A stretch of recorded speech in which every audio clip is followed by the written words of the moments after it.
За сайн бацгаана уу? Өнөөдөр хэдүүлээ Cambridge IELTS 12-ийн reading test 6-гийн passage 2-ыг уншия. Багш нарч эхэллээ. The Lost City. An explorer's encounter with the ruined city of Machu Picchu, the most famous icon of the Inca civilization. When the U.S. explorer and academic Hiram Bingham arrived in South America in 1911, he was ready for what was to be the greatest achievement of his life, the exploration of the remote hinterland to the west of Cusco, the old capital of the Inca Empire in the Andes Mountains of Peru.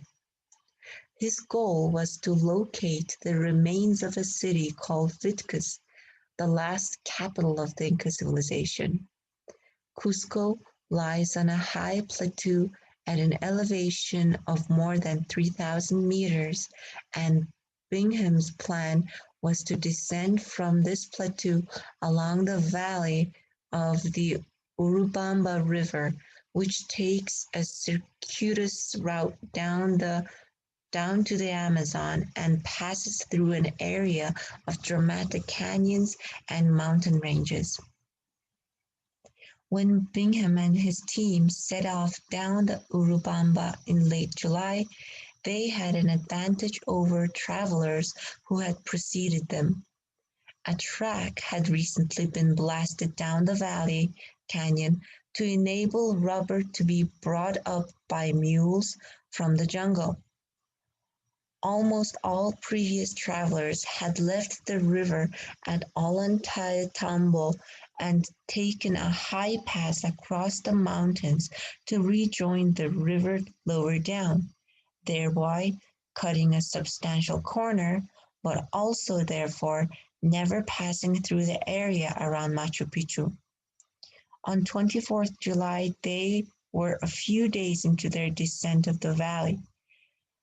The day began slowly with Bingham trying to arrange sufficient mules for the next stage of the trek.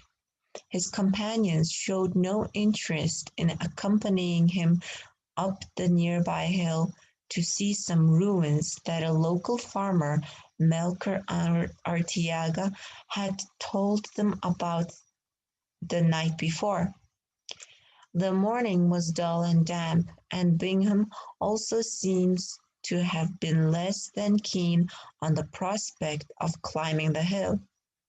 In his book, Lost City of the Incas, he relates that he made the ascent without having the least expectation that he would find anything at the top. Bingham writes about the approach in vivid style in his book. First, as he climbs up the hill, he describes the ever-present possibility of deadly snakes, capable of making considerable springs when in pursuit of their prey.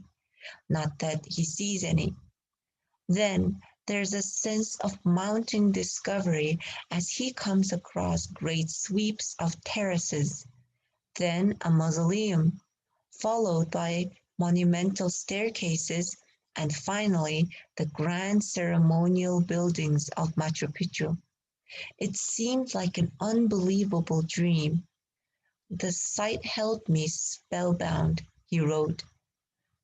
We should remember, however, that Lost City of the Incas is a work of hindsight, not written until 1948, many years after his journey. His journal entries of the time reveal a much more gradual appreciation of his achievement. He spent the afternoon at the ruins, noting down the dimensions of some of the buildings, then descended and rejoined his companions, to whom he seems to have said little about his discovery. At this stage, Bingham didn't realize the extent or the importance of the site, nor did he realize what use he could make of the discovery. However, soon after returning, it occurred to him that he could make a name for himself from this discovery. when he came to write the National Geographic magazine article that broke the history to the world in April 1913, he knew he had to produce a big idea.